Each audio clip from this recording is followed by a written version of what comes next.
Hey guys, just took a walk in the woods and it's been raining the past few days, so everything's kind of wet and the mosquitoes are crazy. So I decided, let's make a bat box.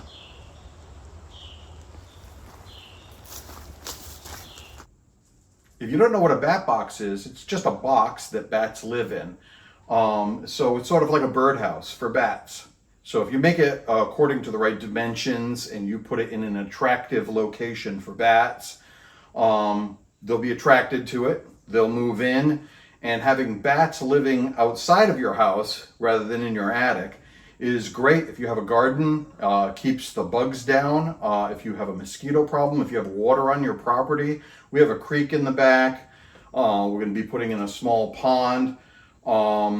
All of those things are going to attract more and more mosquitoes, especially this time of the year where it's hot. Everything is wet because it's been raining. Out in the woods, you can't take a walk without getting stung constantly. And not just mosquitoes, but other annoying bugs. Bats are great to get rid of that stuff. I forgot I had read somewhere that bats eat thousands of bugs every night. So the more bats that you can attract to live in your yard, the less of a bug problem you're going to have. And they're really simple to make too. It's going to be a fairly quick video. I just picked up some old scrap wood I've got laying around. I found these two boards. I'm not going to work off of a pattern. I'm going to take these boards, measure them out, and make the box from these. I'll figure out my dimensions as I go. Follow along. If it comes out good, I might actually draw up my plans for how I made this one, and I can have those available on the website. But let's get started.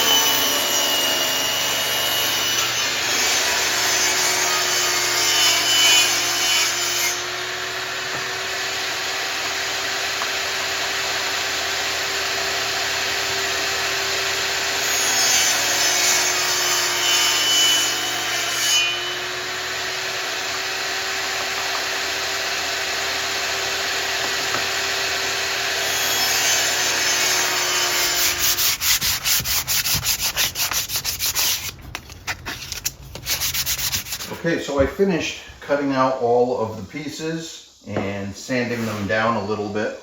What I'll do is I'll bring you in a little bit closer and I'll show you how all of this goes together and why I made some of the cuts that I made and the angles that I made.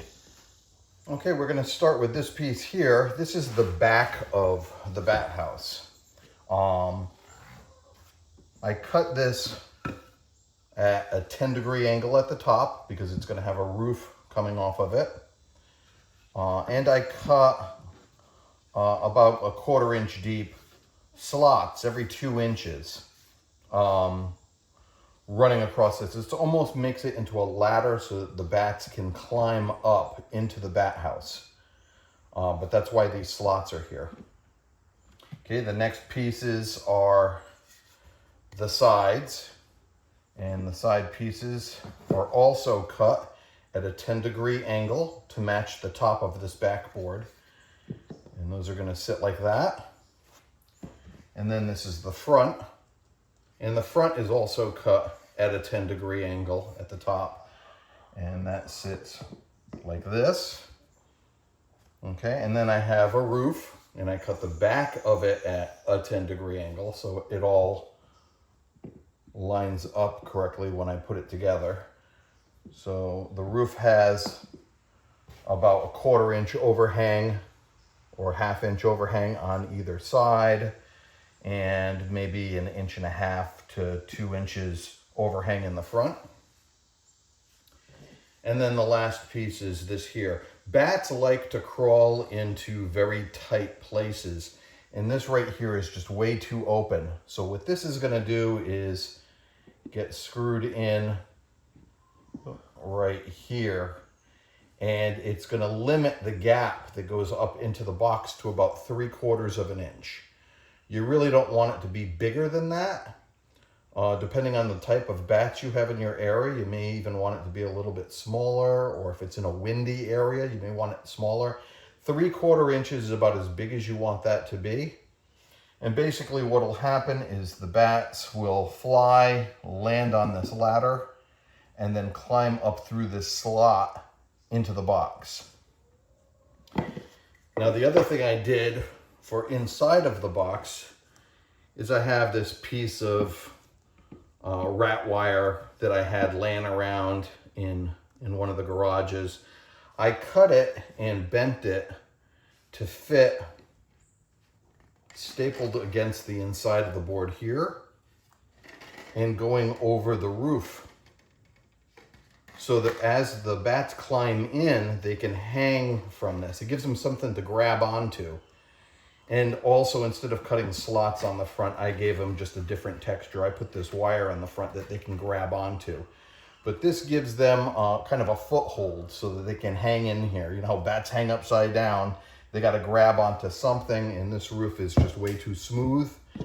So giving them a little bit of wire at the top that they can get their toes into and grab onto, that's what this piece is for. So I'm going to put all this together, and then I'll bring you back and show you what the built unit looks like. And also this piece here that goes at the bottom, this is going to be, instead of nailed and glued in, this is just going to be screwed in so it can be removed. Because one of the reasons we're trying to attract bats is not only to get rid of the pesky bugs, it's also to produce guano, or bat poop, which is awesome for your gardens and other projects. But when they poop, some of it's going to come out the slot they climb into, and some of it's going to fall onto this board and collect. Making this board removable makes it a lot easier to get all that bat poop out of here. Also, it gives me a little bit more room to get in here to do maintenance if I need to. So let's get all this nailed together, and then I'll bring you back.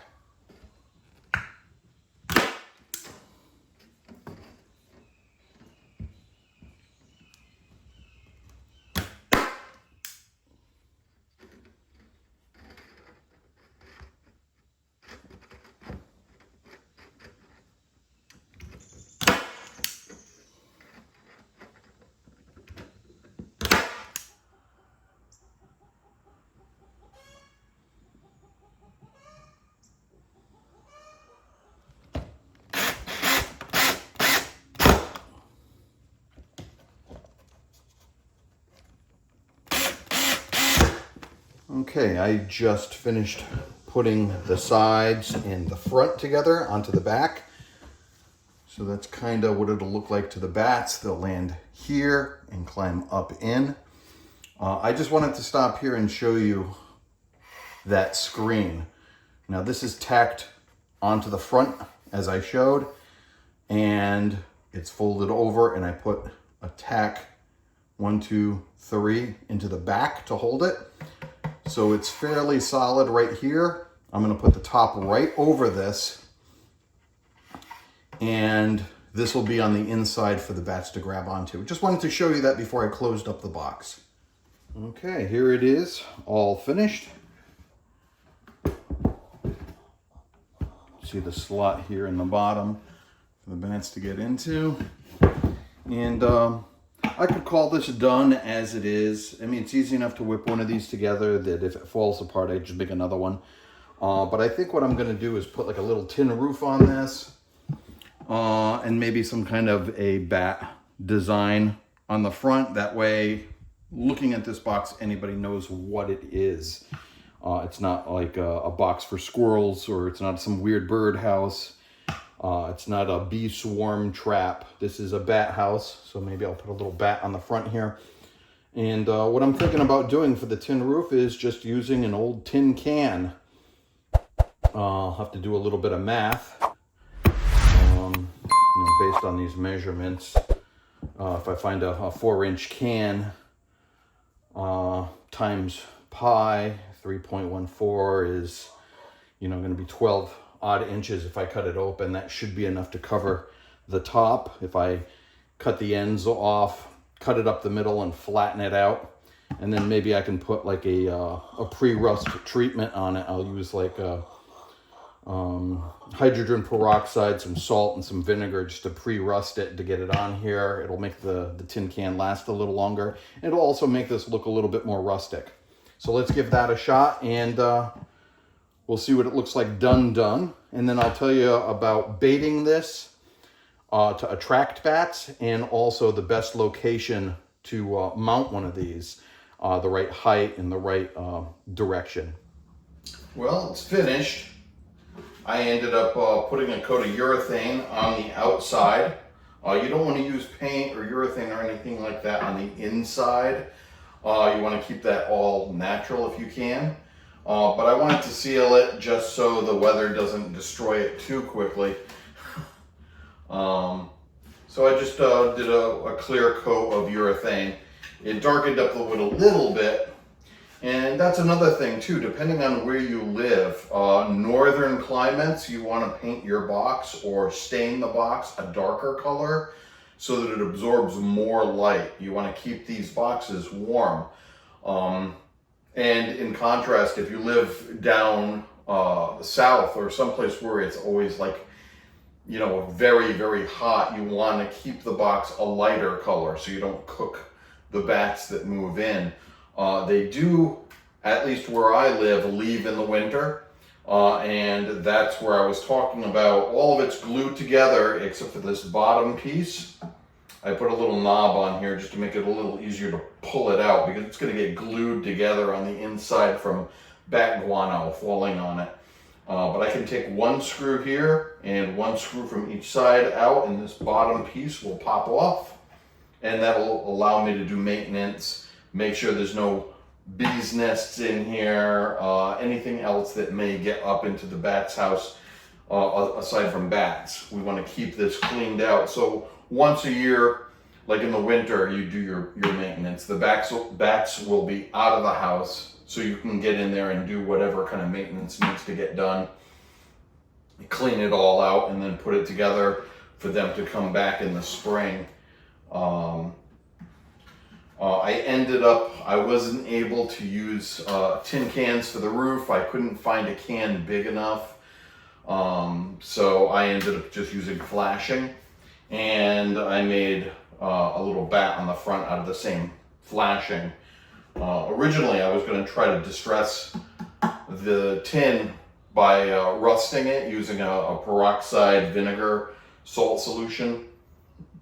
But I ended up leaving it silver. I kind of like it. Also, this being galvanized, I don't think the rusting solution would work on the galvanized metal. So I just left it alone. I think it looks okay the way it is. So the next thing you want to do to attract bats into your bat house is you want to make sure that it's 10 to 15 feet to 20 feet up in the air. The higher it is, the more bats you're going to attract. You want the front of this facing south, and that could be facing east, south, or southeast, but you want sunlight hitting this.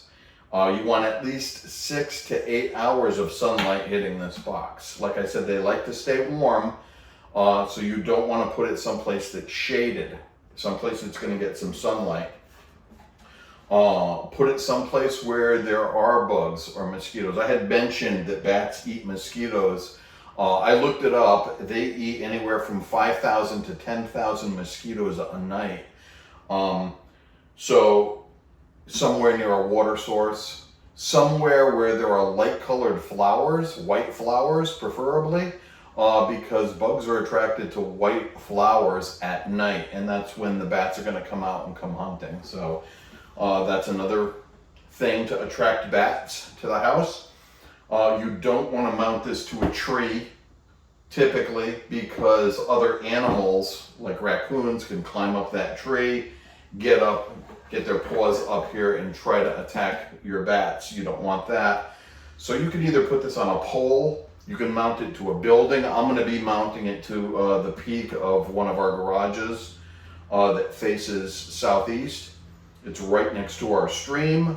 lots of mosquitoes, and it easily gets at least 6 hours, if not 8 hours of sunlight every day.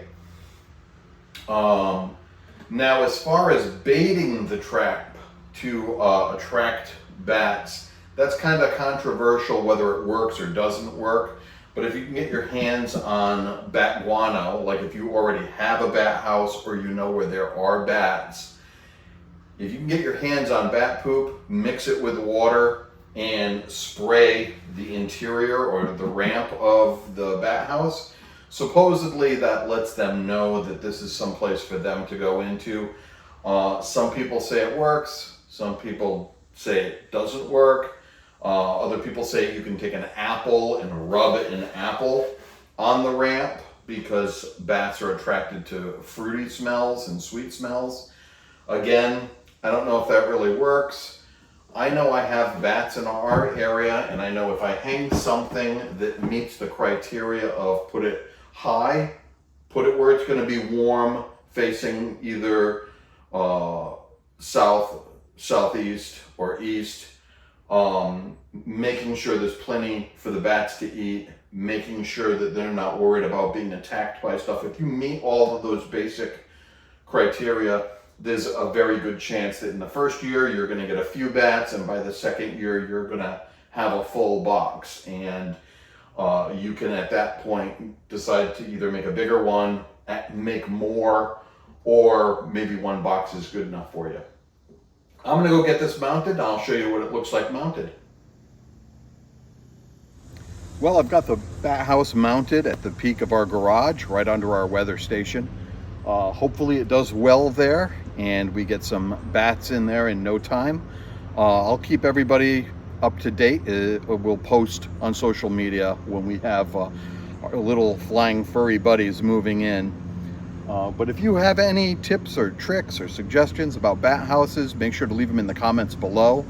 If you like our content, make sure to subscribe, give us a thumbs up if you like the video, and I'll try to get the dimensions to this box, and I'll host those on the Keeping It Real website. I'll have a link down in the description to get to that once that's ready, and that way you can just copy along, or you can be creative and make your own style of bat house. Until the next video, see ya.